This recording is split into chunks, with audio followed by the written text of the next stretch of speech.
자, 안녕하세요. 북소형 카페 여러분. 자, 오늘은 저번 시간에 이어서 이제 구한말 기출문제 할게요.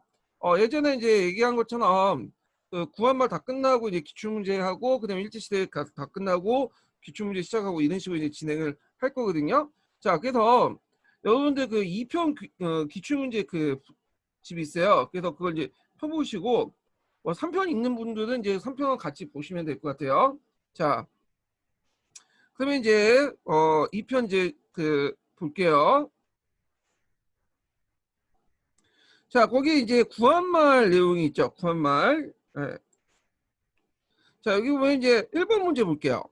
자, 보기의 사료가 당시 전국에 끼친 영향을 오는 것은 이렇게 있는데, 자, 보기의 이제 사료는 여기는 이제 보시면 이제 알겠지만 그 조선책략이라는 걸 이제 알 수 있어요. 그래서 그걸 알 수 있는 게 뭐냐면 흔히 이제 우리가 딱 조선책략하면 여기 핵심 글자 있죠.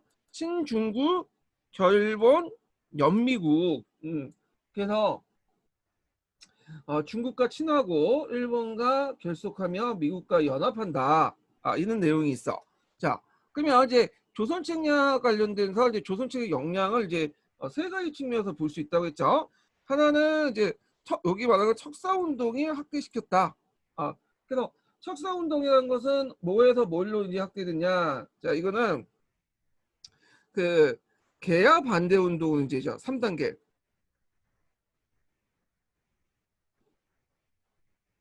자, 그 개야 반대 운동은 이제 확대됐고요. 그 다음에 개야 정책이 이제 가속화됐죠.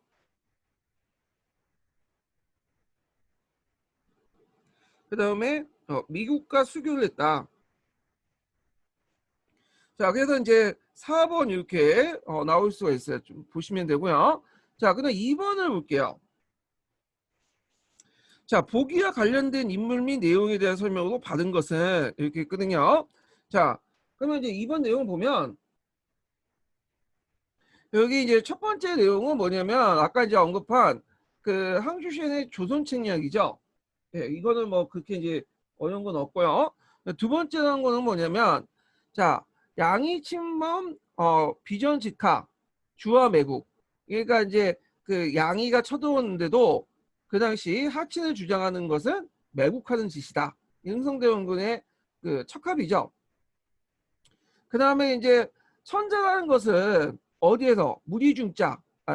그래서 무리에서 추대해서 이루어진 것이다. 그래서 여기에서 내용인데 그리고 대중에 의해서 이렇게 그 이루어진 거다. 뭐 이런 내용이에요. 이거는 이제 천자추대설인데 요거는 이제 누가 주장했냐면 적양흥이 주장했죠. 형이. 그다음에 이제 리은은 자 고씨가 망하고 김씨가 부여씨가 망하고 그 당시 이제 고씨죠. 그다음에 고씨망 김씨가 남방을 이었다 이런 말인데 이것이 이제 그 이렇게 있고 대씨가 북방을 이었다. 그리고 나서 그걸 발해라고 한다. 이게 남북국이다. 이런 내용이에요. 유독공의 발해고와 관련된 내용이죠. 한문 해석은 굳이 안 해도 이거는 이제 쉽게 하실 수 있을 것 같아요. 왜냐면 이거는 기출 사료고 하도 유명한 사료이기 때문에 즉각적으로 파악을 할 수 있을 것 같은데 자 그러면 한번 관련된 내용들 이제 이렇게 연결시켜 볼게요. 자 여기 보면 김홍지 친러파를 형성했다. 요거는 틀리죠. 일단 그 다음에 이제 정양 그 디귿에 보면 정영이 정정제를 통해서 자연농민 육성했다. 이거는 이제 여기 디귿의 정양의 주장 맞아요. 근데 요거는 탕론과 관련된 거야. 그 탕론에 있는 천자 추대설과 관련된 내용이죠. 천자 추대설, 천자 교체설과 이제 관련된 내용이기 때문에 안 맞죠. 이거는요. 요 주장하고는 안 맞아요. 요건 토리제도하고 관련되고 그 다음에 대영 그 니은을 보면 대영군의 중국의 간섭 폐제. 이거 중국의 간섭 폐제가 아니라 서양의 간섭 폐제죠. 서양. 그 다음에 이제 유독공의 한반도 중심의 협산 사강을 극복했다. 예, 이 발해고는 그 한반도 중심의 협산 사강을 반행했다고 이제 볼 수가 있죠. 그리고 이제 또 유명한 것은 우리가 발해를 북국, 신라를 남국 이렇게 이제 파악함으로써 그 남북국 인식을 보여줬다는 거야. 그래서 답이 이제 4번이 되겠죠. 맞는 거니까. 자, 그 다음에 이제 3번을 볼게요. 자, 보기에서 1870년대 초기 계하 사상 형성에 영향을 준 사상을 고른 것은 1870년대는 계하파가 형성됐던 시기예요. 그래서 계하파에 영향을 줬던 사상들을 이제 고르시면 되는데, 일단 이제 북학 사상을 볼 수 있고, 그 다음에 문명계하론, 그 다음에 중체서양을 볼 수 있어요. 이 문명계하론은 이제 나중에 급진계하파에 영향을 주죠. 그 다음에 중체서양은 온건계하파에 영향을 줘. 아직 이제 1870년대는 급진계하파, 온건계하파 이렇게 뭐냐면 분리가 되지 않을 때요. 그래서 요 때는 이제 그냥 같이 있을 때죠. 네, 이렇게 계하파가 형성되면서 이제 같이 있을 때 초창기 때고, 그러면 여기에서 이제 강화파는 뭐냐? 자, 강화파는 우리가 조선 후기 때 양명학과 관련돼 있죠. 예. 그래서 이제 강화파는 조선 후기 때 양명학과 관련되기 때문에 맞지가 않아. 그래가지고 답이 기흥, 니은, 디귿이야. 자, 그래서 이제 이렇게 이제 볼고요. 여기까지 뭐 그렇게 문제가 어렵지 않아요. 여기 보시면 알겠지만 92년도 이렇게 95년도, 그러니까 92년도부터 이제 임용시험이 시작했기 때문에 92년부터 해가지고 그 96년도까지는 문제가 이렇게 객관식으로 돼 있어요. 객관식으로. 근데 주로 누가 냈냐? 장학사들이 시험 문제를 냈어요. 그러다 보니까 그렇게 어려운 문제는 없어. 예. 물론 이제 몇 문제는 약간 함정 터뜨리고 이제 그 이상한 문제는 냈긴 했는데, 그 92년부터 해서 96년대까지 이제 문제가 좀 특징이 뭐냐면, 지금 그때 당시에는 이제 그 답안을 공개하지 않았어요. 답안을 공개한 게 02년부터 공개를 했거든요. 아니, 답안을 공개하는 게 아니라 문제를 공개하지 않았죠. 자, 그래서 이제 그 문제를 어떤 식으로 하면 학원가에서 한 문제씩 뭐 이렇게 맡겼죠. 들어가는 사람한테. 그래서 이걸 이제 기억을 했다가 써놨다가 이제 가지고 와서 이제 그 복귀하는 방식이었기 때문에 문제가 정확하게 복귀된 것도 있지만 그 복귀한 사람에 따라 복귀한 내용이 틀릴 수가 있어. 그래서 좀 정확하지가 않은 것도 있어요. 그 고조해서 보셔야 되고, 장학사가 문제 냈기 때문에 문제 수준이 약간 낮다고 했죠. 어떤 거는 고등학교 정도 못하는 수준도 있는데, 중학교밖에 안 되는 수준도 있는데, 그렇다고 그냥 지나갈 수가 없어. 왜 지나갈 수 없냐? 자, 그거는 이제 그 나중에 이제 기출에 저기 출제 들어가는 교수님 중에 이걸 보고 그걸 이제 바탕으로 문제를 내는 교수님도 있어요. 그래서 이 92년부터 해서 96년 문제도 다 보셔야 돼요. 예. 자, 하여튼 이렇게 있고, 그다음에 뒤에 넘어가서 4번을 볼게요. 다음 1882년 병옥이 일으킨 상소문이다. 그래서 이 글에 읽고 나서 계하 논리를 지칭한 용어와 계하를 목적을 쓰고, 그 최익현이 계하 정책의 경제 측면을 반대하는 이유를 쓰시오. 일으킨 것보다는 올린 상소문이죠, 이게. 이게 맞겠죠. 이것도 이제 복귀된 문제인데, 자, 하여튼 여기 보면 그 천하에 통하는 만국공법이 있어요. 요거는 좀 기억을 해두실 필요가 있어요. 만국공법이라는 것은 국제법이죠, 국제법. 이 국제법을 중국어로 번역한 게 있어요. 한문으로. 만국공법이라고 하는데, 자, 하여튼 이거는 이제 동아시아 교과서에서 강조되니까 좀 기억을 해두시면 되고요. 자, 만국국법조차도 사학이라고 배척할 주장이 맹렬히 일어나지만 회국도지나 만국도 공법의 사책은 정부에 간행하여 퍼뜨린 야소교는 언급해야 된다. 자, 여기에도 이제 회국도지는 예전에 시험 문제 나왔죠. 위원이 쓴. 자, 요거는 간행하되 야소교는 뭘까? 야소교는 여기 기독교를 얘기해요. 기독교.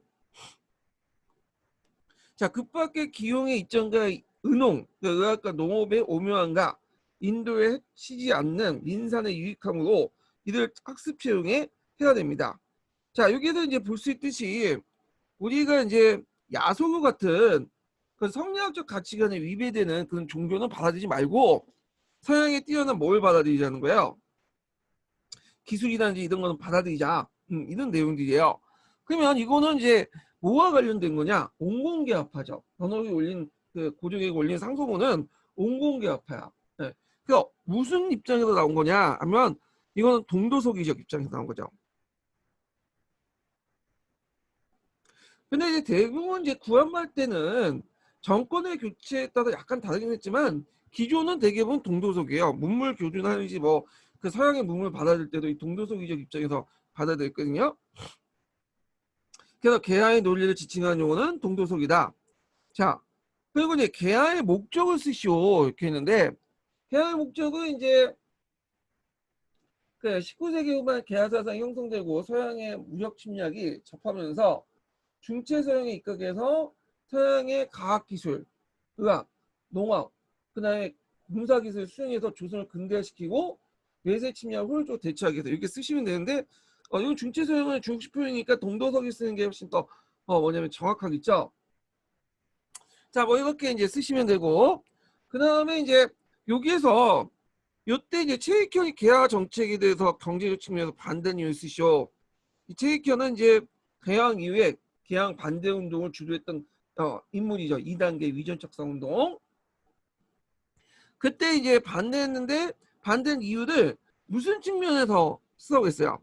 경제적 측면. 그 경제적 측면에서 어떻게 써야 되냐? 자, 공산품하고 그 다음에 뭐가 교환해? 농산물이 교환될 경우에는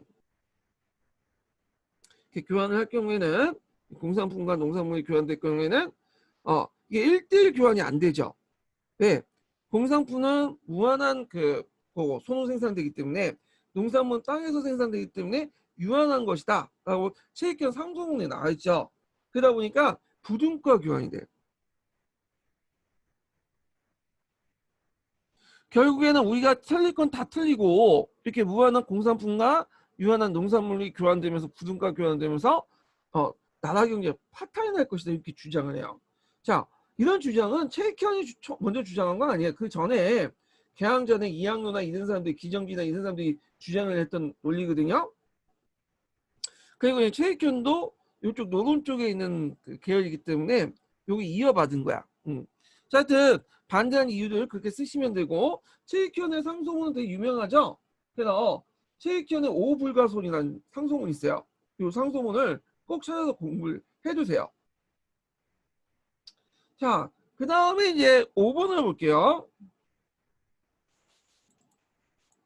자, 그 위전척사 논자와 그 주장이 바르게 연결된 것은 자, 여기 보면 외항일체론을 일본의 수교를 반대했던 사람 그 이항로가 아니라 이건 최익현이죠. 최익현. 고종이 이제 유명한 말 있죠. 강화도장을 맺으려고 하니까 고종이 예전에 외화 우리는 맺는 거다. 그래서 이거는 새로운 근대 서국과 맞는 것이 아니다. 양놈들과 국가와 맺는 게 아니다. 뭐 이렇게 주장을 했는데 최익현 같은 경우에는 예전의 외화 지금의 외는 다르다는 거야. 지금의 일본은 서양의 문물을 받아들이기 때문에 외양이 일치됐다. 얘네들은 이제 서양놈이다. 그러면서 일본과 수교를 반대했던 거죠. 최익현이. 그래서 이제 이렇게 이제 파악을 해두셔야 되고, 그 다음에 이제 2번을 보면 최익현은 조선 책략의 비판과 영남 만인소를 주장했다. 최익현이 주장한 게 아니라 이만손이 주장했던 거죠. 그 다음에 홍제학인데 홍제학은 상소를 올렸어. 그래서 이제 홍제학은 상소를 올려서 그 당시 이제 그 고종의 정책에 대해서 비판을 한 거야. 그러니까 이제 고종이 화가 나서 홍제학을 능지처참해서 죽였다고 그래요.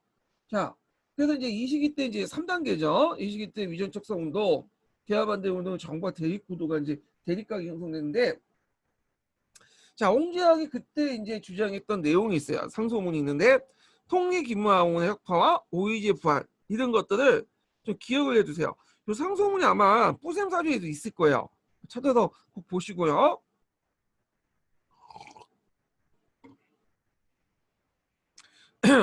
자, 그 다음에 이제 여기 보면 4번은 병익양요 때, 이걸 제가 오다 고친다고 해갖고 못 고치네. 자, 병익양요 때 양화 약물 배척 운동을 전개했던 사람은 누구냐? 자, 이 사람은 이항로 어떤 기정지죠. 세익견이 아까 아침에 반대했던 그 이유 있죠. 무한한 공사품과 유한한 농산물이 교환될 경우에는 나라가 파탄될 것이다. 이런 주장이 요 이학년 기정지 같은 사람들이 이미 주장을 했던 거예요. 예. 자, 하여튼 요거는 틀리다. 이렇게 좀 보시면 되고요. 자, 요때는 이학년 기정지 때는 우리가 보는 1단계 그저 1단계는 개항 반대 운동이죠. 통상 반대 운동이죠.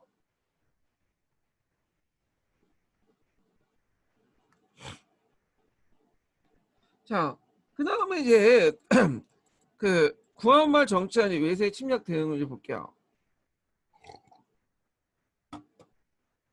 자, 이모군란은 99인들이 정부의 부당한 처사에 항의한 사건으로 그 규모나 영향, 의 측면에서 볼 때 우리나라 근대사에 큰 영향을 주었다. 자, 이모군란의 계기로 나타난 대내적인 변화와 이난이 우리나라 근대사에 갖는 의의를 400자인을 서술하시오.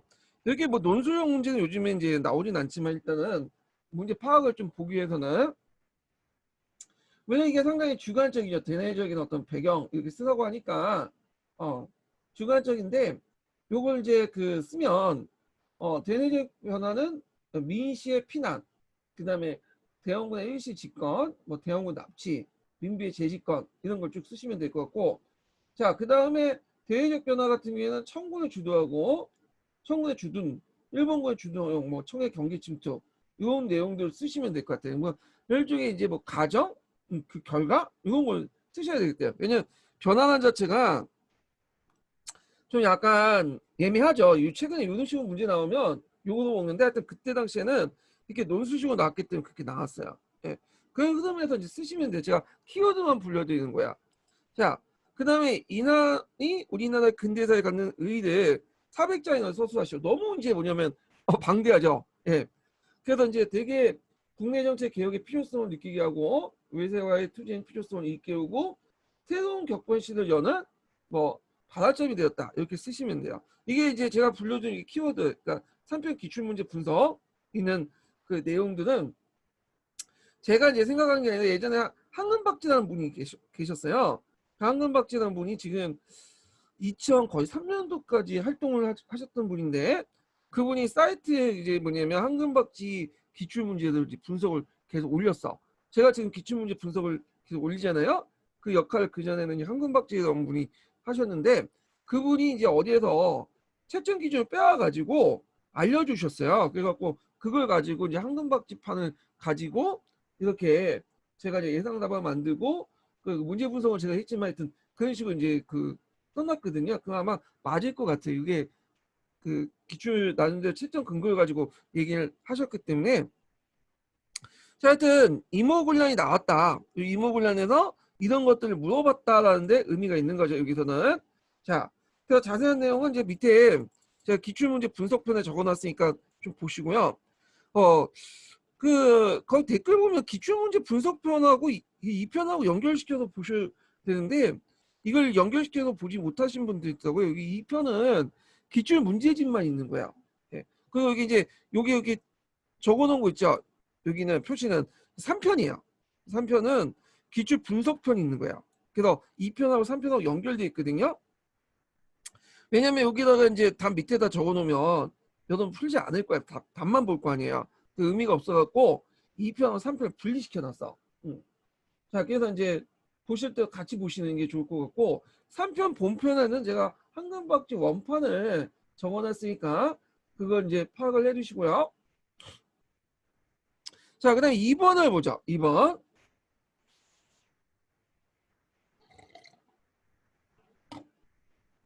자, 갑신전면이 혁신적인 사건에도 불구하고 실패한 근본 이유가 뭐냐. 자, 여기다 근본 이유를 뭐죠? 일단은 두 가지 측면에서 볼 수 있겠죠. 일단은 일본을 이용했다. 외세를 위전했다. 외세. 그들의 강령 안에 그 당시 민중, 그러니까 농민 세력이죠. 민중들의 어떤 원하는 그것들을 가지고 있지 못했죠. 결정적으로 토지 제도에 대한 근본적인 문제를 건들지 못했어. 부세 제도만 건졌죠. 자, 그래서 이제 여기에서 이제 3번이 답이겠죠. 그냥 외국에 원조가 없었던 게 아니라 일본에 원조 받았고요. 그리고 갑신전변에 이제 일으켰던 그 지도층 자체가 개혁이 되게 강했죠. 그래서 그 문제가 생긴 거야. 이들은 오히려 자기가 노론 세력의 명망가 출신임에도 불구하고 어떻게 돼요? 자신의 기득권을 버리고 신분제 타파를 주장했잖아요. 네. 자, 서구열강의 간섭이 심했기 때문에 서구열강은 간섭 없죠. 청나라와 관련된 있는 거고 3번이 이제 맞죠? 이 문제는 쉬운 거예요. 여기는.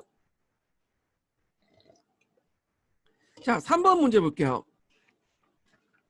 자, 갑신전변 때 갑오개혁의 요강 중 일부다. 각 요강이 내포되고 있는 개혁의 의도를 잘못 말한 것은 이렇게 했는데, 자, 여기에도 이제 문벌 페이지에서 인민평등권 권리를 세웠고 능력에 따라 관리 임명했다. 자, 이거는 뭐와 관련된 거야? 본건제 신분제 타파와 관련된 거죠. 예. 요 내용이 좀 기억을 해야 될 게 뭐냐면, 요게 이제 뒤에도 시험문이 나오겠지만 갑신전변하고 갑오개혁, 그 다음에 갑신전변 갑오개혁, 그 다음에 동학농민운동의 공통점이야. 신분제 타파가. 자, 그래서 이제 이런 것도 있고요. 그 다음에 니은을 보면 지조법을 개혁해서 관리의 부정을 받고 백성을 보호하여 국가재정을 넉넉하게 한다. 요거는 토지세 개혁이죠. 여기도 좀 눈여겨 지조법인데 지조법은 어디를 이제 바탕으로 했냐면 메이진 유신을 바탕으로 해요. 제가 이제 강의 시간 때는 얘기는 안 했는데 메이진 유신을 바탕으로 한 거야. 그 메이진 유신의 지조법이라는 게 있었죠. 예전에는 일본에서 고코다가 생산량을 기준으로 했잖아요. 근데 이거를 이제 뭐냐면 지가를 기준한 거야. 몇 퍼센트? 3%는. 그래서 우리나라도 예전에 뭐 결가라든지 뭐 결부라든지 이런 걸 기준으로 했는데 그게 아니라 이제 지가를 기준하자. 그래서 이렇게 하면 예측 가능한 그 세제를 만들 거 아니에요. 그럼 예측 가능한 세제를 바탕으로 해서 예산을 짜가지고 1년 동안에 예산을 짜서 집행할 수가 있겠죠. 그러면서 생산량을 통해서 했던 것처럼 이렇게 부정부패 빠지지 않을 수 있죠. 왜냐하면 그 생산량 같은 경우에는 관리가 뇌물을 받고 안 받냐에 따라서 늘릴 수도 있고 줄일 수 있는 거 아니에요? 자, 이런 그 결과나 결부가 아니라 지조를 하자. 직갈 기준으로 하자. 자, 그래서 이걸 통해서 관리의 부정을 부패받고 백성을 보호하며 국가 재정을 넉넉하게 하자. 이렇게 주장을 했던 거고요. 그다음에 해상 공국을 폐지한다. 맞죠? 자유로운 상업 활동을 보장한다. 자, 예전에도 얘기했지만 이 개업파들, 특히 급진 개업파들은 어떤 생각을 갖고 있냐면 그 시장 논리를 가지고 있어. 모든 걸 이제 정부 간섭 없이 시장에 맡겨라. 대모욕을 개방해라. 뭐 이런 그 뭐냐면 시장 논리를 가지고 있었는데 그들의 입장을 때는 해상공국이 마음에 안 드는 거야. 이거 보수상 조직이죠. 보수상과 정부가 유착이 돼가지고 보수상들에게 특권을 주면서 운영을 했던 그런 조직이기 때문에 마음에 안 들었던 거죠. 그래서 해상공국을 폐지를 주장을 했던 거고요. 자, 그 다음에 이제 이게 나중에 상리국으로 바뀌게 되는데 이거는 이제 강의 시간 좀 얘기를 했고, 자, 대신과 첨차는 매일 학문 내에 의정부에 모여서 정년을 의결하고 반파한다. 자, 요거는 입헌군주제를 지향하는 거죠. 지향이 실시간이다. 실시는 그대로 한 거고 지향은 역사적 맥락을 통해서 그걸 방향을 정한 거죠. 왜냐면 입헌군주 실시가 되려면 그에 대한 법과 제도, 헌법 같은 게 필요해. 아직까지 그런 게 없었죠. 예, 뭐 그렇게 만들 시간도 없었고. 자, 그래서 답이 틀린 게 4번이야. 그리고 입헌군주의 지향은 그 갑신전변 의의와 또 연결돼요. 뒤에 시험문이 나온 거지만 하여튼 이렇게 보시면 되고. 자, 4번을 볼게요. 4번. 자, 다음에 주어진 문장을 읽고 밑줄진 부분에 관련된 물음을 답하시오. 자, 19세기 후반 조선사회는 봉건적 모순의 극복, 자주권의 수호, 근대화 과정을 안고 있었다. 갑신전변의 개화파 인사들은 개화파 정부를 수립한 후에 급속한 근대화를 수립하고자 일으킨 반봉건 근대화 운동이었다. 자, 요때 반봉건 근대화 운동은 뭐와 관련된 운동이었죠? 갑신전변과 관련된 운동이었죠. 근데 요게 좀 눈여겨게 반외세가 빠졌어. 반의회사가 왜 빠졌을까요? 일제 세력을 뒤엎고한 거죠. 그러니까 반의회가 빠질 수밖에 없는 거죠. 자, 그러나 개야당의 민중적 세력 기반이 약하고 청의 무력 간섭 개혁에 실패되었다. 반면에 동학농민 운동은 민중적 기반을 바탕으로 반봉건, 반침략적 개혁 운동을 전개했다. 그래서 우리가 보통 동학운동의 의의 볼 때 반봉건, 반침략이고 아래부터 개혁이었다 이렇게 주장을 하잖아요. 자, 일단 이제 밑줄치 일본의 광공군 근대운동, 그러니까 갑신정변을 얘기한 건데, 자, 이거 외교적 측면, 정치적 측면, 사회개혁적 측면 이렇게 쓰라고 했죠. 이렇게 단서를 달아놓으면 단서에 맞춰서 쓰셔야 돼요. 자, 여기서 외교적 측면이라는 것은 일단 뭐를 폐지시킨 거죠? 청나라 4대 외교를 폐지시켰다. 자, 정치체제적 측면에 의해서면 입헌군주제, 전제군주제에서 뭘로 변화시켰죠? 입헌군주제를 실시했다, 지향했다. 네. 실시했다면 틀리죠? 지향했다는 거 써야 돼. 그 앞에 위에 문제와 연결시켜서 보시면 돼요. 그 다음에 이제 사회개혁적인 건 신문제 폐지 쓰셔야 되는데, 뭐, 문헌을 폐지하고, 그 다음에 뭐, 인민평등을 지향했다. 뭐, 이렇게 이제 쓰시면 되겠죠? 자, 그 다음에 이제 4-2번을 볼게요. 여기 보면 밑줄친 동학농민운동의 반봉거적 개혁을 경제적 측면에서 두 주 이내에 쓰시오. 아마 이거는 이게 문제가 몇 년도의 문제냐면 2000년도의 문제거든요. 2000년도 때 문제는 예전의 관점을 좀 반영했어요. 이게 이제 오지영의 동학사 관련된 내용을 쓰라고 하는 것 같아요. 그 내용 중에. 근데 예전에 이제 말했지만 오지영의 동학사는 좀 문제가 지금 많죠. 이게 동학사 자체가 1차 사조가 아니라 오지영이 이제 젊을 때 한참 그 젊을 때 이제 어릴 때죠. 그때 이제 참여해 갖고 이제 쓴 그걸 바탕으로 쓴 소설책이야. 그래서 이게 동학사가 이제 많이 그 얘기되는 거는 동학교도 입장에서 쓴 게 오지영의 동학사밖에 없어요. 그래서 이제 그렇게 하는데 좀 약간 말도 안 되는 소리가 있어요. 뭐 20살도 안 되는 그 오지영이 뭐 남적과 북적을 뭐 하해시켰다 뭐 이런 좀 자기 자랑 글 같은 것들이 좀 있기 때문에 믿지는 못하겠지만 일단 여기에 나와 있는 폐정개혁안 내용을 보면 그 경제적 측면 관련된 내용이 있어요. 이건 제가 이제 강의 시간 때 얘기를 해드렸는데 일단은 정리해 보면 토지의 평균 분작,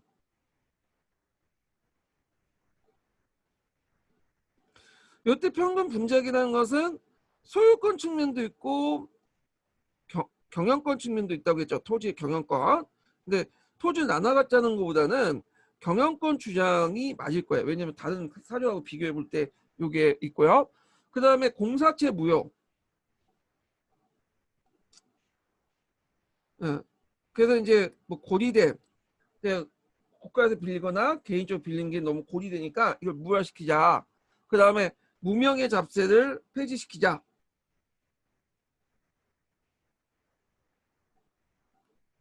자, 이 무명의 잡세 폐지라는 것은 뭐냐? 법에 명시되어 있지 않은 그런 여러 가지 잡세들이 있었어. 이런 걸 폐지시키자는 거야. 응. 그래서 이제 세 가지 쓰시면 돼요. 토지의 평균 분자, 그 다음에 공사채 무효, 그 다음에 무명의 잡세 폐지. 이렇게 이제 답을 쓰시면 되고요. 자, 그 다음 5번을 보죠.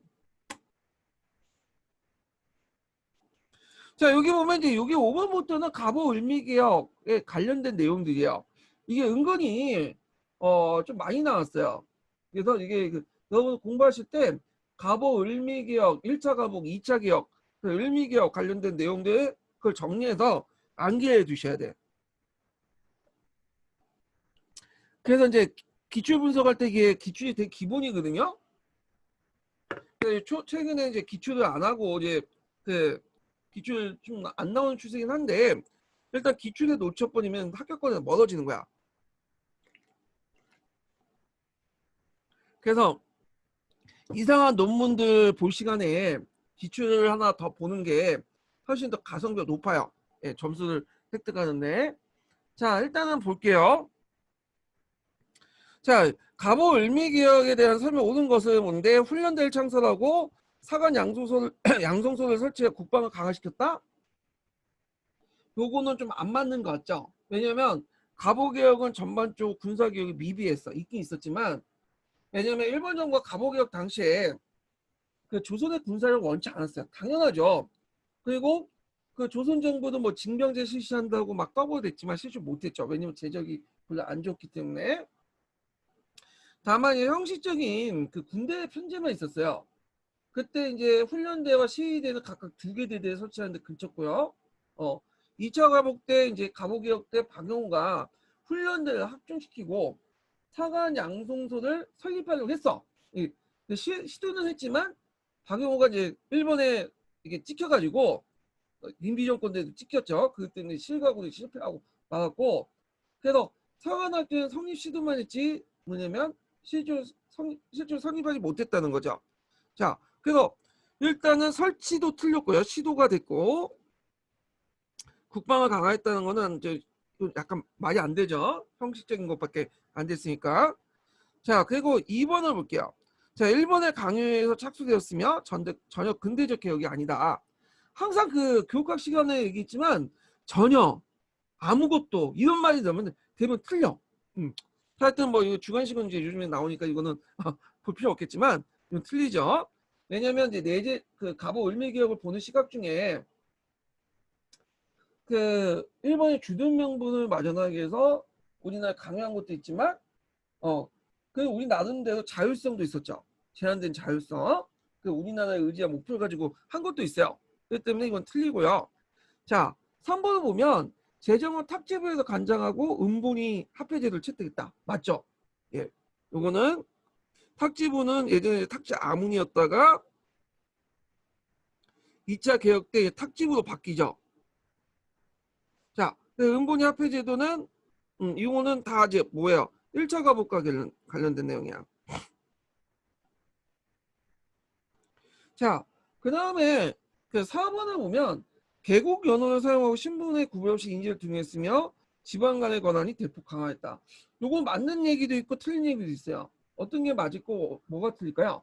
자, 1차 가보개혁 때 청해 종주권을 부인을 하죠. 그래서 청해 연호를 사용해서 개국기원을 세요. 개국기원은 이제 그 당시를 기준해서 1894년이죠. 이걸 기준해 가지고 조선 왕조의 건국 연도 1392년을 계산해서 뭐 개국 500 몇 년 이렇게 해갖고 썼나 봐요. 그때 시는. 그래서 이게 개국이다 썼다가 을미개혁 때 양력을 세우다라는 의미 건양이라는 연을 사용됐죠. 자, 그 다음에 이제 여기까지 맞아. 신분의 구별 없이 인지를 등용했고 지방 간의 권한이 대폭 강화됐다. 이건 틀렸죠. 왜 틀렸죠? 사법개혁을 하죠. 그래서 사법권, 지방 간이 가지고 있는 그 사법권을 박탈해요. 물론 이제 여기도 이제 한계가 좀 있죠. 2차 사법권만 이제 박탈하고 1차 사법권은 좀 나중에 이제 유지되지만 계속 하여튼 나름대로 일부 사법권이 박탈되기 때문에 틀렸죠. 그래서 이제 이거는 강화됐다는 게 아니라 약화됐다 이렇게 보시면 돼요. 자, 그 다음에 6번 문제 볼게요.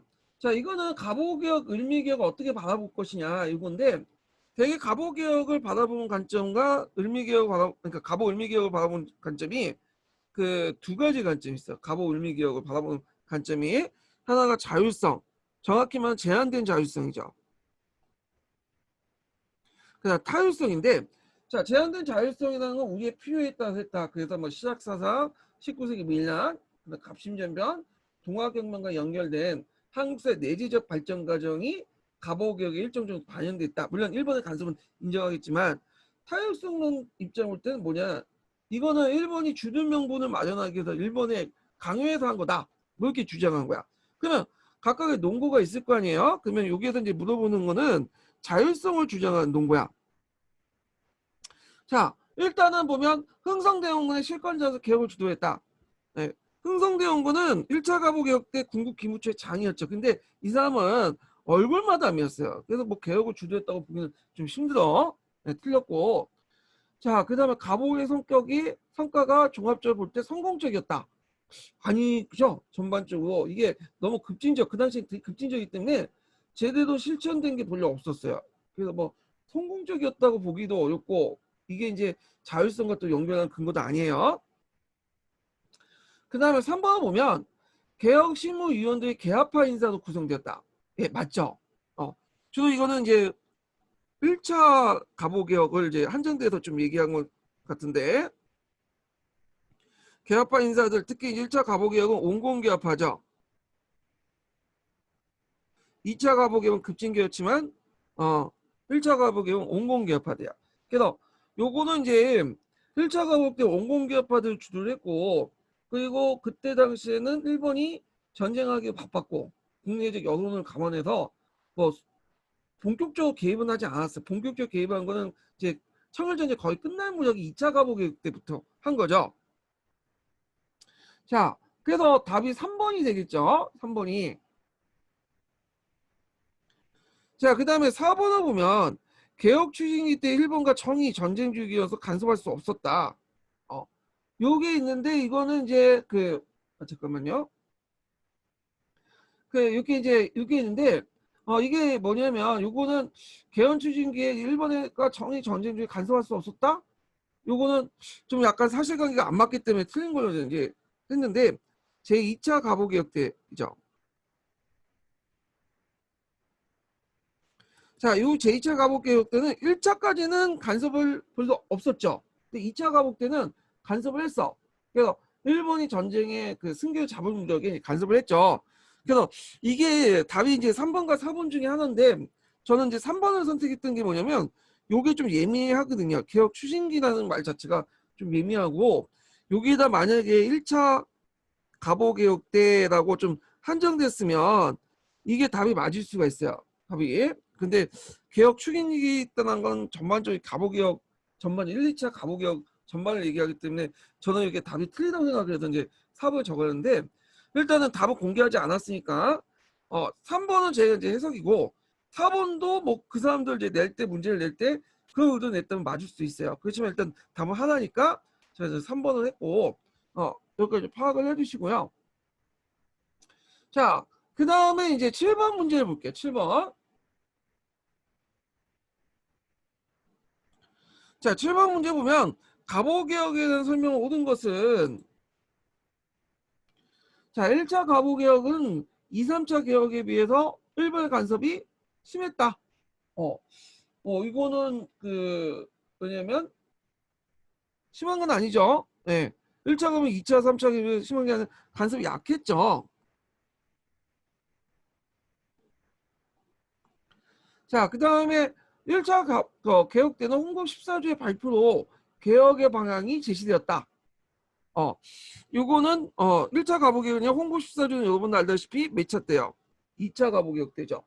2차 개혁 때 홍보이라는 말은 뭐 서경에 나와 있는 모범이 되는 규범이라는 의미에서 따온 말인데 거기에 이제 주요 내용은 뭐 천국의 종주권을 부정리, 조선의 자주권을 강조하고 그 다음에 이제 행정, 재정, 교육, 관리, 임용, 인권 보장들을 이제 뭐냐면 규정하고 있죠. 그래서 서구 입헌주의와 민주주의 헌법 내용을 최초로 뭐 도입했다는 데 의미가 있다. 물론 그냥 헌법 내용이라고 하지만 헌법이 아니라 헌법 내용이에요. 네, 그런 요소들 반영했다. 이렇게 이제 보시면 되고 거기 가정이라고 제가 잘못 적어놓은 것 같아요. 3편 기출문제. 그래서 조선의 자주권에 가정이 아니라 조선 자주권 강조죠. 강조. 그거 좀 오타 수정을 해주세요. 자, 그 다음에 이제 여기 보면 이제 있고 3번 문제 볼게요. 3번 지문을 볼게요. 자, 2차 가보개혁 때는 박정희 내각을 중심으로 돼요. 소학교나 우체설 설립했다. 자, 우체설이나 소학교 성립은 2차 가보개혁이 아니라 언제냐면 을미개혁, 여기는 3차 개혁이라고 하죠. 3차 개혁 때, 을미개혁 때 내용이야. 그리고 이제 그때 박정희 내각이 아니라 김홍직 내각이죠. 김홍직은 갑오 을미개혁 때 1차부터 4차까지 이제 뭐냐면 다 조직을 해. 이 사람을 중심으로. 근데 이 사람은 실제 개혁보다는 얼굴 마담이었고요. 예. 이제 주도층이 갖긴 또 다르죠. 그때마다.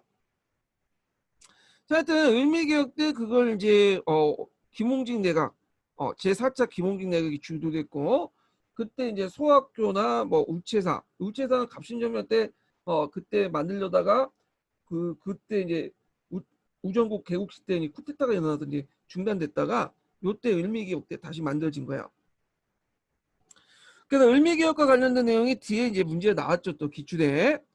자, 그 다음에 이제 4번 볼게요. 3차 개혁. 3차 개혁 을미개혁을 얘기하는 것 같아요. 여기 문맥상. 자, 그 3차 개혁은 김홍직 내각, 4차 김홍직 내각이죠. 그리고 김홍직 내각을 중심으로 단발령을 단행하고 태양력을 사용했다. 예. 그래갖고 건양이난 연홍을 사용했죠. 요거 연결돼 있어요. 양력을 세우다 그런 뜻이죠. 답이 4번이야.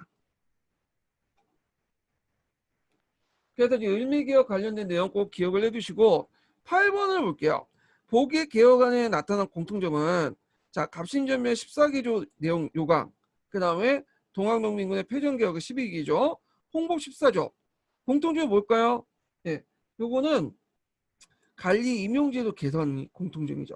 예, 그래서 관리 임용제도, 그러니까 신분제 폐지 뭐 이런 것들이 공통적 내용이에요. 그래서 이렇게 있고, 그다음 지방제도 개선은 홍보 14조 내용만 있어요. 거기 그 지방제도를 개정해요. 지방관리의 직권을 제한한다. 그런 말 있죠. 그 2차 가보개혁 때는 종전 상행정단이었던 팔도를 1번씩 소지역주를 채택해서 23부도 만들었죠. 부다는 것은 이제 1번씩 간제죠. 그래서 23부 337군 이렇게 개편했죠. 근데 동학농민국 패전개혁안이나 갑신전면 개혁에는 지방제도 개정 요구안이 없어요. 그 다음에 경찰제도는 그 어디에 있냐? 1차 가보개혁 때 있어요. 1차 가보개혁 때. 예. 그래서 앞에 세 개는 없고, 그 군사제도 개편 내용은 그 약간 이제 뭐냐면 그 관련돼 갖고 훈련도 이제 홍보 14조 12조 내용에 보면 그 당시 홍보 14조 내용 중에 이제 12조 내용에 보면 장교를 교육하고 징병을 실시해서 군지의 근본을 확립한다. 그런 내용이 있어. 근데 갑신전면이라든지 동학농민운동에는 그런 내용이 없어요. 그래서 답이 4번이 되겠죠. 자, 9번을 볼게요. 9번. 자, 다음 중 동학농민운동 진행 과정에서 세 번째 해당하는 것은 이렇게 있는데, 자, 이거는 동학농민운동 순서를 좀 아셔야 돼요. 제가 이제 강의 시간 때 얘기한 것처럼 동학농민운동 순서에 대해서 좀 기억을 해두시라고 했죠. 자, 일단 순서대로 좀 얘기해 보면 첫 번째가 뭘까요? 교조 신호운동을 전개했다. 자, 이때 교조라는 거 뭐죠? 동학의 교조는 그 당시 누구예요? 최재우죠. 최재우. 예. 그래서 최재우가 억울하게 죽었다 해가지고 신원 억울하면 풀어달라 이런 운동을 펼쳐요. 신원운동은 이제 건국대전에 합법적으로 할 수 있는 거야. 첫 번째고. 그래서 두 번째는 이제 뭐냐? 두 번째는 그 교조 신원운동 과정에서 무슨 집회를 했냐면 보훈 집회를 거쳤죠. 이게 두 번째야. 요때 이제 주장한 게 척의 양창이 보훈 집회. 그래서 보훈 집회에서 이게 이제 보훈 집회 때 뭐에서 뭘로 성격이 바뀌었죠? 이게 원래는 교조 신원운동이 종교적 집회였죠. 그래서 교조 신원과 더불어 동학교도의 어떤 합법화를 노렸던데 이게 남접이 개입되면서 정치적인 성격 바뀌게 돼요. 원래 목적은 종교적인 거였지만 이게 진행되면서 정치적으로 바뀌면서 척의 양창이 외와 양을 몰아내고 대의를 세운다. 뭐 이렇게 주장을 했던 거고요. 그 다음에 세 번째가 이제 뭐냐면 전주 하역을 맺고 그 다음에 그 전라도 중심으로 직강소가 설치해서 패전개혁을 추진했죠. 이게 세 번째야. 그래서 요 직강소가 그 예전에 또 이따 기출문에 나와요 또. 그 다음에 의병운동에 가담했다. 이게 마지막으로 네 번째죠. 그래서 이제 그 영학당이라든지 그 다음에 이제 할빈당 이런 세력들이 이제 자녀 세력들 했다가 이들 또 가독이 의병이라고 또 하잖아요. 그래서 그들이 이제 나중에 을사의병이 일어날 때 또 가담을 하죠. 자녀 세력들이. 그래서 마지막 이게 되고요. 그래서 답이 세 번째니까 3번, 4번이 답이죠. 자, 그 다음에 10번 문제 볼게요. 10번 문제는 13년 2차 기출 관련된 건데, 뭐 이거 아시는 분은 다 아시겠지만, 이때 그 13년도는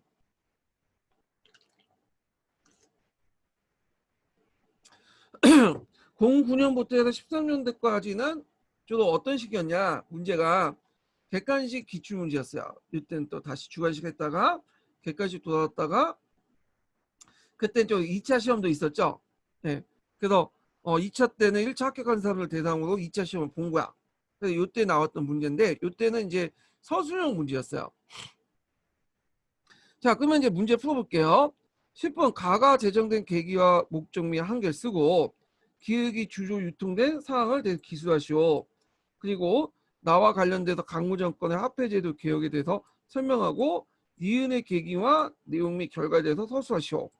뭐 되게 많죠. 일단 가를 먼저 볼게요. 하도 많으니까 이제 일단 잘라서 보면 요 가는 여기 이미 말했죠. 신식화폐 발행장전 이렇게 나오잖아요.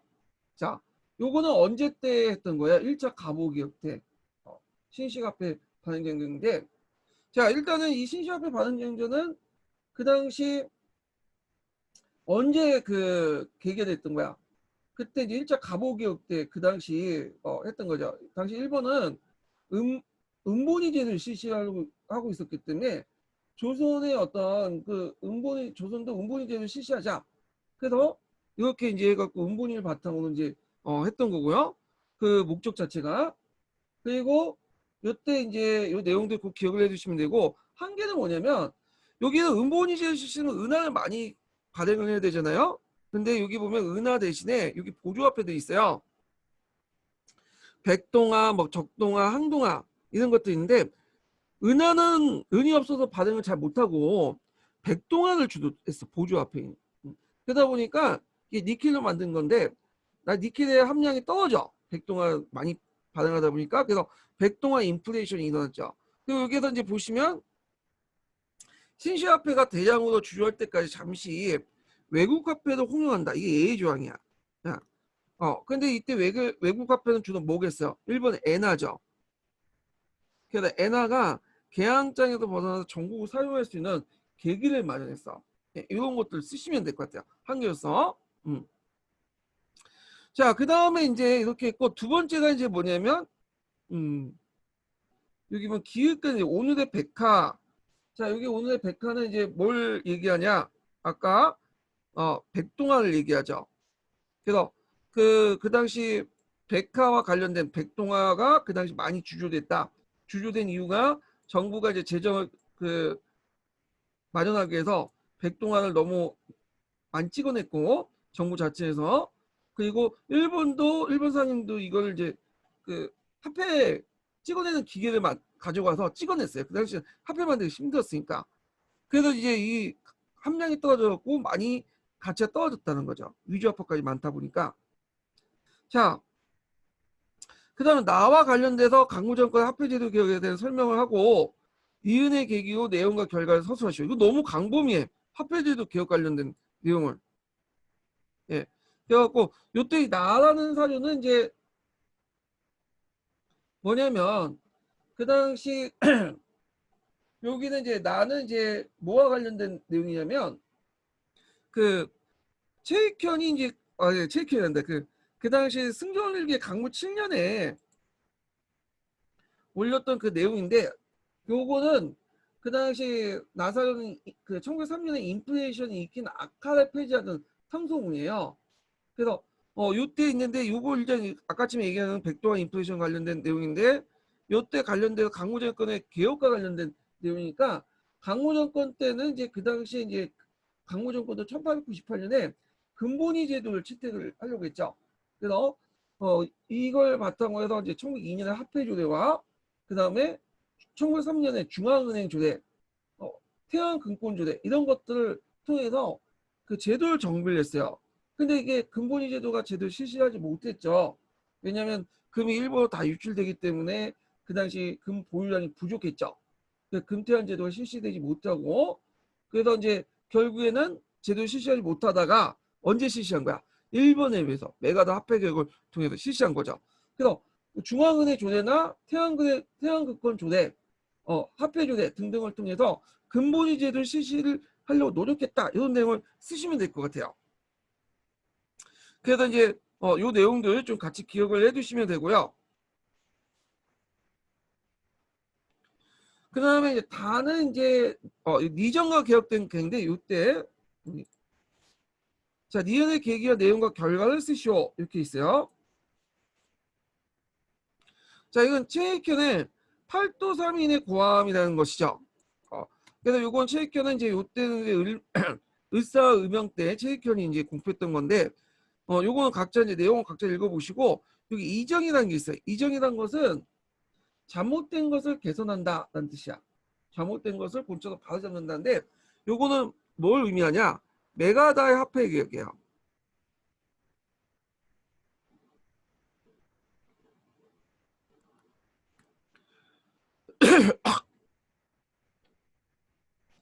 자, 메가다의 화폐 개혁과 관련된 내용을 쓰시면 돼요. 그래서 요 계기가 됐던 것은 이제 아까 제1차 한미협약 때 일본이 조선을 이제 그 외교 고문과 재정 고문을 파견했는데 요때 재정 고문을 파견한 사람이 메가다죠. 그래서 메가다 화폐 개혁을 통해서 한국의 화폐를 정리해서 일본이 한국의 금융과 재정을 장악하고 식민지 경영에 적합한 형태로 개편하려고 했죠. 예. 그 내용은 예전에 제가 기출 그 FA 본강의 시간 때 이제 얘기를 했으니까 그걸 참조를 해주시고요. 그리고 3편의 내용이 있으니까 그것도 이제 내용 참조를 해주세요. 결과고. 메가다 화폐 개혁은 그 뒤로 이제 두 문제 정도 더 나와요. 그 기출 뒤에 보시면. 자, 11번 문제 볼게요. 11번. 자, 다음은 동학농민대 전개 과정에서 농민들이 주장한 내용을 나열한 것이다. 시기수 가장 늦은 자료를 골라 쓰고 그것을 주장한 배경을 두 줄 이내 쓰시오. 또 마의 내용을 시원하게 해서 설립된 기구와 그 성격을 쓰시오. 자, 이거는 이제 동학농민대 시기를 이제 별로 뭔 사건도 있었냐. 그리고 순서를 또 물어봤죠. 자, 그러면 요걸 이제 그 보면 일단 그 시계를 이제 순서를 먼저 봐야 되겠죠. 먼저 이제 첫 번째 순서가 뭐냐 하면 다예요, 다. 어찌하여 우리가 외양을 배척한 것을 도리어 사료라고 배척하는가? 우리가 이제 외양을 배척하자. 아까 얘기했죠. 청의 양창일 주장인데 이게 잘못되고 이거는 뭐냐면 이교 그 사류 그러니까 이제 2단이다. 유교일정이 2단이죠. 이렇게 이제 배척하는가? 왜 동합을 이렇게 배치하는가? 이렇게 했는데 자 척의 양창일을 내걸었던 것은 뭐죠? 보훈 집회죠. 그러니까 첫 번째야 이게.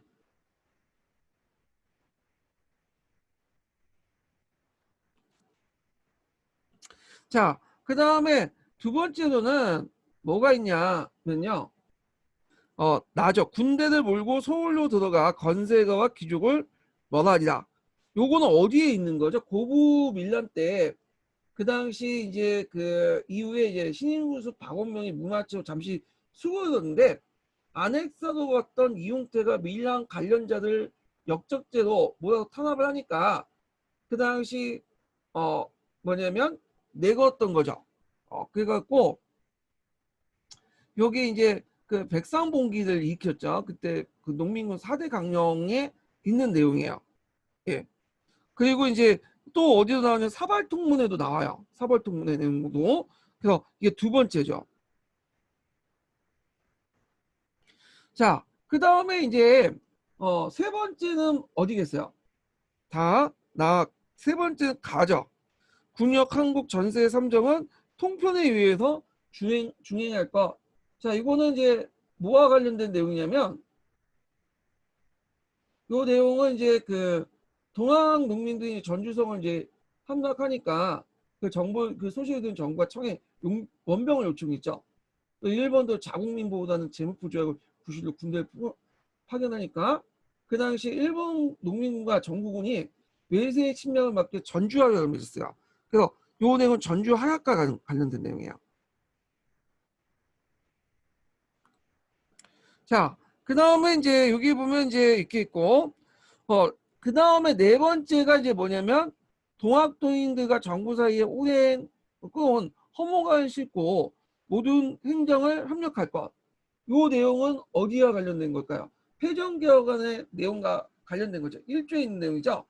자, 그래서 그것을 효율적으로 집행하기 위해서 설치한 기구가 뭐겠어요? 직강소죠. 직강소. 네 번째 직강소. 예. 그래서 이 직강소의 성격을 쓰는 것이 나왔죠. 요 마시기 때. 그러면 요때 그 직강소 쓰고 그 성격을 어떻게 써야 될까요? 직강 성격은 뭐 여러 가지 그 의미도 있지만 되게 이제 교과서 기준으로 농민의 자치기구였다. 그래서 전라도 일대에 설치한 농민의 자치기구죠. 물론 그 다 설치된 건 아니고 일부 지역은 제외시켰죠. 하여튼 그래서 이제 요거 뭐 그 농민의 자치기구, 또 민정기관, 치안기구 뭐 이거 답이 될 수가 있어요. 그러면 여기에서 이제 물어볼 게 뭐냐면 이렇게 있고 마지막은 이제 있죠. 마지막은 이제 뭐냐면 그 여기 그 라에 속하죠. 척의 척함을 하여 조선으로부터 왜곡이 되지 않게 하고 동심협력해서 대사를 이루게 할지다. 요때 이제 이건 뭐냐면 그 당시 그 북적하고 남적하고 그 뭐냐면 소심합시다. 왜냐면 1차 분기 때는 그 당시 북조의 최시영이 고전문을 작성하고 남절 토보라는 벌랑기까지 제작한 만큼 남적과 북쪽이 별로 사이가 안 좋았어요. 예. 근데 2차 분기 때는 일본군이 경복궁을 강점했잖아요. 청일전쟁에 반발했고 상황이 이제 달라지니까 중국파 오지영이 이제 중재를 통해서 남적과 북적을 하해시켰다. 그 내용이야.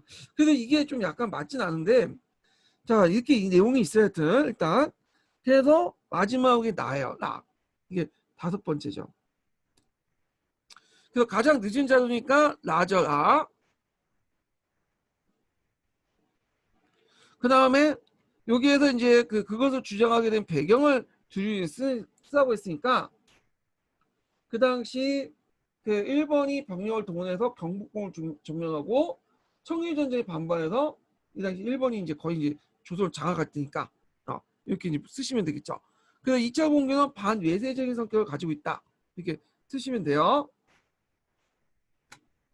자, 그 다음에 12번을 볼게요.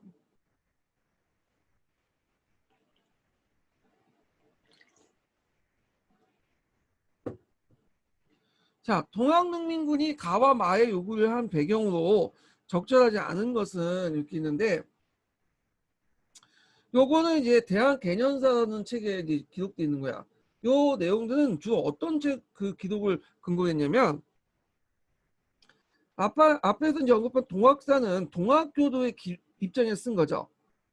그리고 이게 소설책이기 때문에 좀 믿지는 못하는데 요거는 이제 동학교도를 진압한 일본 측 기록이나 정부 측 기록, 양만 측의 기록을 바탕으로 한 거야. 그래서 이제 그걸 이제 동학교도관이나 동학교도 진압한 측에서 썼기 때문에 예전에 그렇게 믿지는 못했어요. 그렇지만 동학사는 소설책이 2차 사료인데 반해서 이런 기록된 1차 사료거든요. 그리고 굳이 그걸 왜곡할 이유가 없다. 왜냐면 이제 동학교도를 이제 뭐냐면 신문하는 과정에서 객관적 어떤 사실들 기록한 글이기 때문에 오히려 이런 것들이 동학농민군의 요구사항을 훨씬 더 잘 반영된 거다. 그래서 이제 최근에는 교과서에서 그 동학사보다는 이런 이제 정부 측 기록들을 좀 많이 실어놔요. 그 중에 일부 중에 하나야.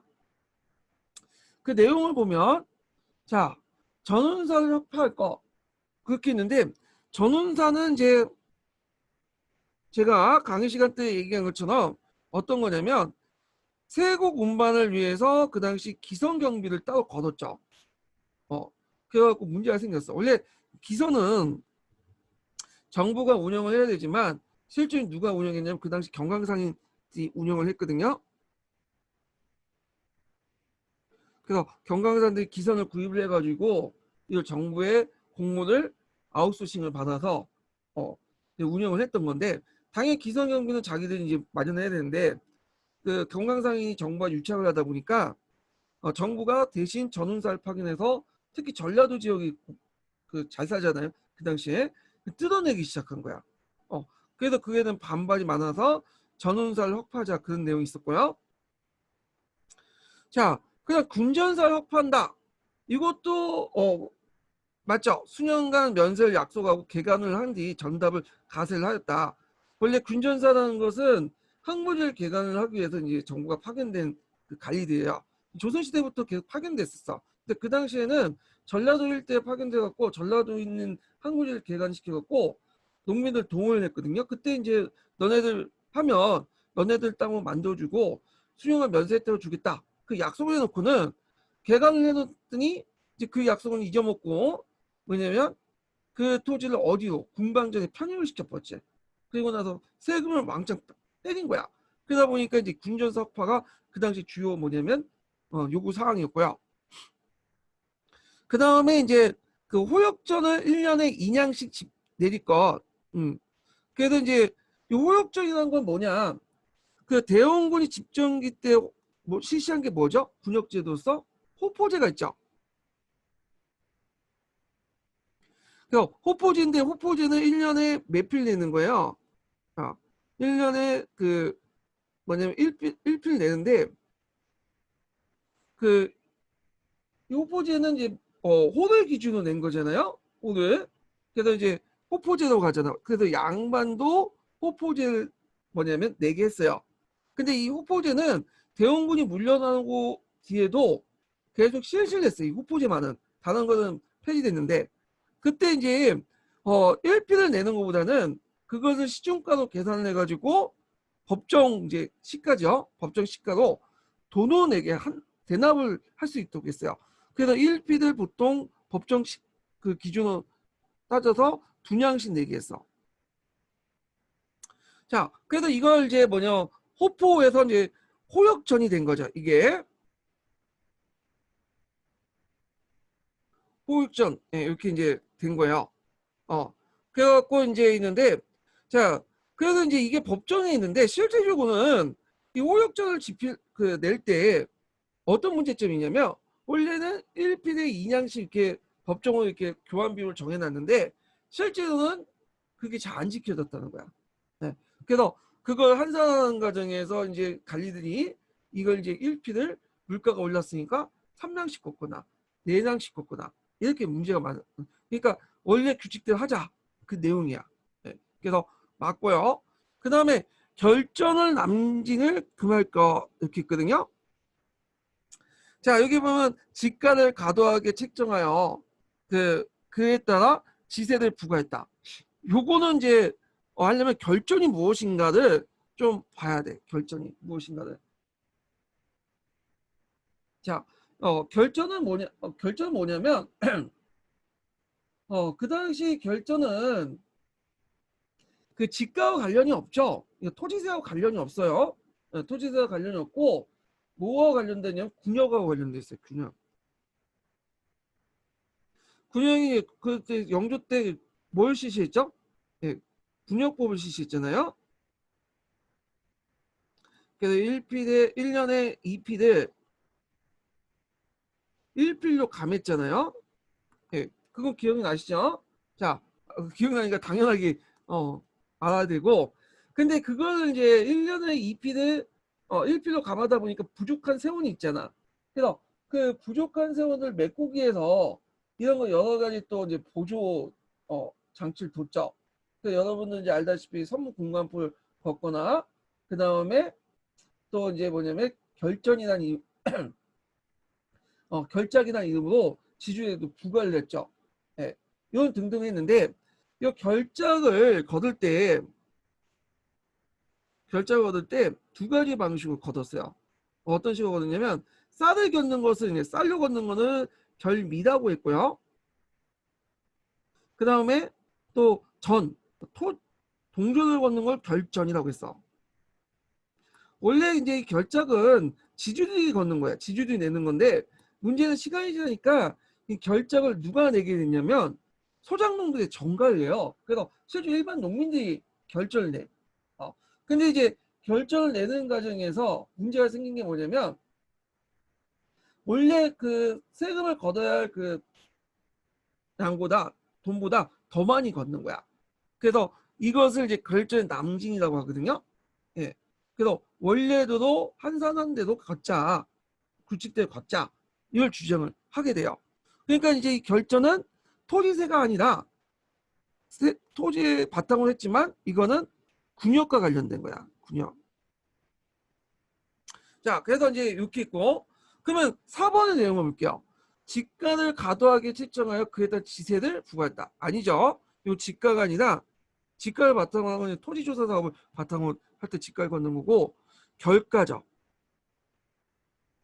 결가를 과도하게 책정하여 그에 따라 뭘 부과한 거죠? 군역을 부과한 거야. 지세가 아니에요. 그러면 요게 결가는 뭐냐? 제가 예전에 한번 결가에 대해서 이제 좀 설명을 했는데 이때 19세기 들어가면 조세가 도교화되잖아요. 그래가지고 각종 세금들이 토지를 이제 기준으로 걷게 돼요.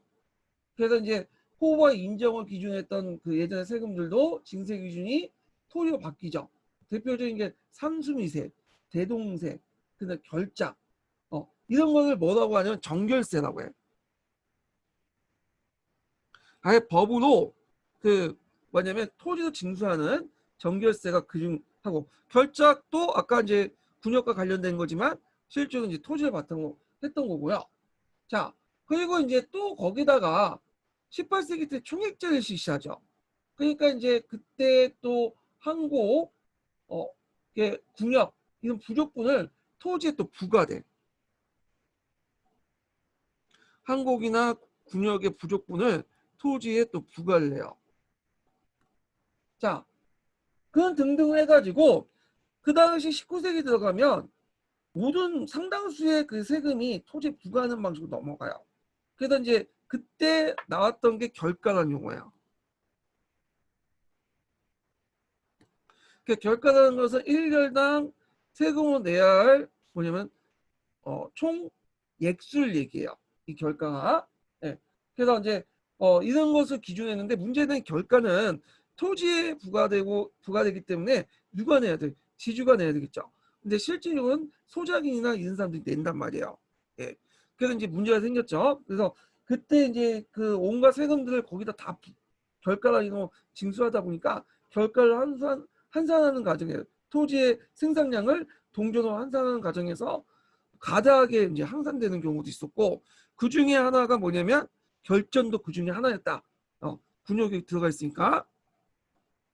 자, 그래서 요거 그 결가를 과도하게 책정해서 그랬다가 그 군역을 부과했다. 결전도 그 결가 속에 들어가 있죠.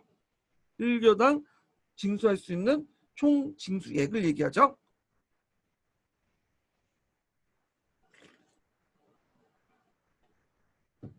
자, 그 다음에 이제 보부상의 잡회를 금할 것. 그래서 그 당시 이제 보부상들이 특권 어용 집단에 대해서 지방 장시를 지배했으니까 그거에 대한 비판적인 내용이고.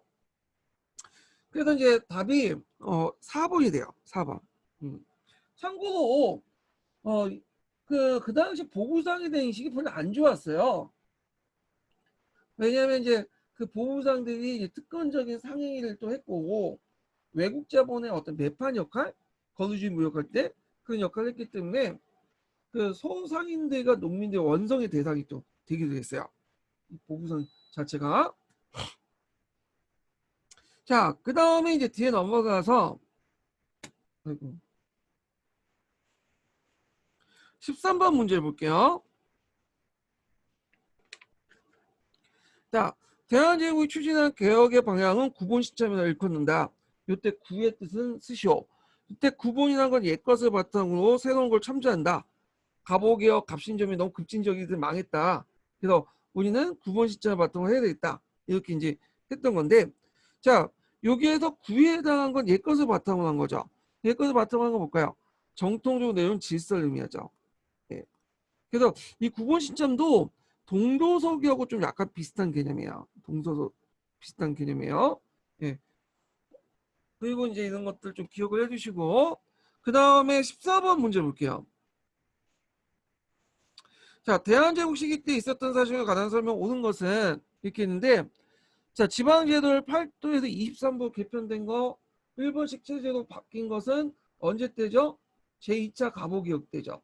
제2차 가보개혁 때. 그래서 제2차 가보개혁 때고요.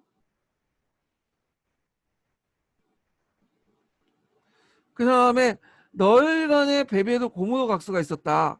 이거는 이제 대한제국 전에 1896년이죠. 아간파천 때야. 네, 요거는 시기가.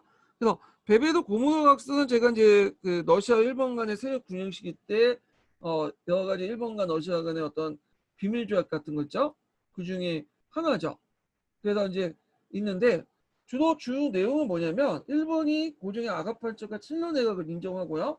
러시아는 일본 군대에 조선 내 계속 주둔 인정해 주는 거야.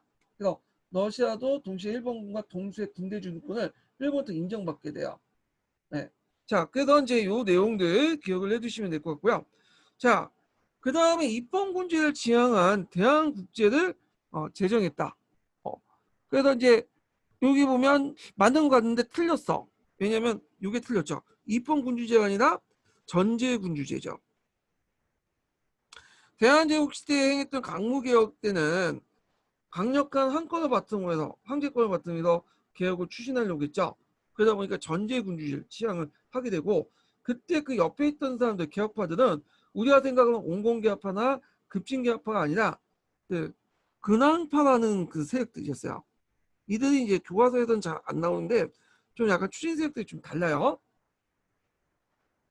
그 다음에 4번을 보면 독립협회는 간민공동회 개최해서 그 당시 현위 6조를 결의했다. 맞죠? 예. 현위 6조. 왜냐하면 독립협회가 그 아가파천 시기 때 만들었다가 초창기 대한제국 강무개혁 초창기 때 뭐냐면 계속 같이 있었죠. 그래갖고 1898년 10월 달에 그 당시 그 했으니까 맞아요. 그래서 이제 독립협회가 이제 간민공동을 개최해서 헌의 6조를 공표했다. 요 자체가 상당히 중요한 게 이게 그대로 뭐가 나왔죠? 기초에 나왔어. 뒤에 보시면 알겠지만. 그래서 만민공동회를 개최했다가 거기 간을 초대해서 실시한 게 간민공동회죠. 헌의 6조 내용도 파악을 해두셔야겠죠? 자, 그러면 15번 문제 볼게요. 다음 보고서가 작성된 당시에 볼 수 있는 모습 가장 적절한 것은 이렇게 있는데 제가 이제 강의 시간 때 그 본강의 시간 때 한국사 능력 검증을 풀면서 어떤 예문이 주어지고 그 예문의 시기가 맞는 것은 이런 유형의 문제가 있었다고 했죠. 이런 유형의 문제예요. 이것도요. 그러면 이제 한번 읽어봐야 되겠죠. 자, 외무대신께 제조선 일본국 특명 정권 공사가 보고합니다. 올해 2월에 철도 계약이 거의 체결되기 직전에 이르다가 자, 외부대신이 사임하는 바람에 진척되지 못하고 있습니다. 마침 러시아가 저용도 석탄 창고 부지 이게 이제 단서가 되죠. 그래서 이제 러시아가 저용도에 부산이죠. 거기에 이제 석탄 창고 부지는 뭐냐면 러시아가 이제 기선이 그 배가 내려올 때 그 당시에는 이제 석탄을 이제 때는 증기선이었거든요. 근데 석탄은 석유처럼 많이 실지 못해요. 배가 가라앉아. 그러다 보니까 조금만 싣고 운행하다가 곳곳에 그 석탄 창고를 둬갖고 거기에 공부를 받아요. 그래서 저 정도의 석탄 창고 부지를 이제 조차를 했던 거야. 그래서 시도를 했는데 그 당시 누가 반대했어요? 독립협회가 반대를 했지. 이권수 운동. 그래서 이제 이런 것들과 관련된 것들 있는데 이게 몇 년도냐? 1898년도예요. 그리고 철도 개혁이 거의 체결되기 직전이니까 이거는 이제 경부선 철도 그 부설 문제죠. 그래갖고 그때 이제 경부선 철도 부설은 그 1998년에 넘어갔어요. 일본이 경부 철도 주식회사를 설립해서 국민주의 형식으로 철도 자금을 부설 마련했잖아요. 그게 뒤에 이제 시험 문제 또 나오죠. 예. 기출 문제 나오면 하나하나 단서 다 찾아낼 수 있어. 그러니까 독립협회가 이들 배척하는 운동을 벌이고 있습니다. 그래서 되게 이제 이 편지가 이제 뭐냐면 보고서 올릴 때는 1898년이라는 걸 이제 알 수 있죠. 이렇게 요 단서. 자, 그러면 이제 한번 이제 볼게요. 대한매일신보를 읽고 있는 학생. 요 대한매일신보가 요번에 기출문제 나왔죠. 그래서 대한매일신보는 1904년 7월달에서 1910년 8월달까지 있었던 거야.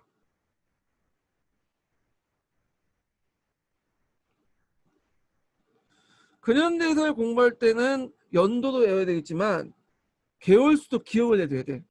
개월까지 끊는 문제도 있어. 어떤 경우는 똑같은 단인데도 일수가 달라가지고 틀린 문제도 있어. 그 뒤에 좀 보시면 알아요. 자, 그래서 이거는 뒤에 얘기고요. 1898년 때 볼 수 있었던 광경은 아니죠. 그 서울에서 인천으로 전보를 보내는 상인, 이건 맞아요. 왜냐면 1894년에 그 당시 1894년에 그 전보가 이제 넣어졌어요. 이거는 청나라가 처음에 만들어졌던 건데 그 당시 이제 서울과 부산 이렇게 그 지역에 군용 그 전신을 만들었어요. 아, 일본이 만들었어요. 제가 말 잘했는데 일본이 1894년에 청일전쟁 때 서울과 부산에 있는 군용 전신선을 이제 불법으로 가설했죠. 그 외에 서울과 의주, 서울과 원주 이루는 전신선을 관할권을 차지하면서 했기 때문에 1898년에는 서울과 인천에 전신선이 깔려 있는 상태였어요. 그래서 예문에 있는 그 서울에서 인천 정보 보내는 것이 맞아요. 예, 그 당시 할 수 있었죠.